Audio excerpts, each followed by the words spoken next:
ఏదైతే పవన్ కళ్యాణ్ తాజాగా చేసినటువంటి ఆరోపణ నిన్ననే మనం మాట్లాడుకున్నాం. ప్రధానమైనటువంటి ఆరోపణ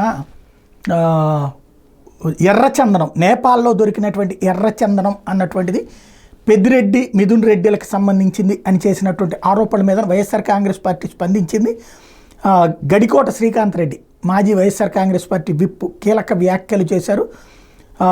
విలువ ఆధారాలతో విమర్శలు చేస్తే అందరికీ మంచిదంటూ హితవు చెప్పారు. 45 ఏళ్ల రాజకీయ చరిత్ర కలిగిన ఎంపీ పెద్దిరెడ్డి అలాగే మిథున్ రెడ్డి కుటుంబం మీద ఆధారాలు చూపకుండా ఎర్రచందనం అక్రమ రవాణాలో పాత్ర ఉందంటే అసత్యపు ఆరోపణలు చేయడం తగదన్నారు. ఈ మధ్య వచ్చిన ఓ సినిమా సంఘటన ఇతివృత్తంగా చేసుకుని అక్రమ ఎర్రచందనం రవాణాలో ఎంపీ మిథున్ రెడ్డి మాజీ మంత్రి పెద్దిరెడ్డిల పాత్ర ఉందంటూ చేసిన విమర్శలు అర్ధరహితం అన్నారు. 5 సంవత్సరాలు అధికారంలో ఉంటారు, మీ దగ్గరకు వచ్చిన ఎర్రచందనం ఫైల్ పైన విచారించి ఆధారాలను బయటపెట్టాలి అని సూచించారు. పవన్ కళ్యాణ్కి సంబంధించి చెగువేరా లాంటి పెద్దలను ఆదర్శంగా చేసుకుని రాజకీయంగా తప్పులను ప్రశ్నిస్తామంటూ 2014లో రాజకీయ ప్రవేశం చేశారు. తొలినాళ్లలో టీడీపీ బీజేపీని ప్రశ్నించారు. 2019లో పోటీ చేసి ఓటమి చెందారు. తిరిగి అధికారంలోకి వచ్చేందుకు అందరినీ కలుపుకొచ్చుకున్నారు.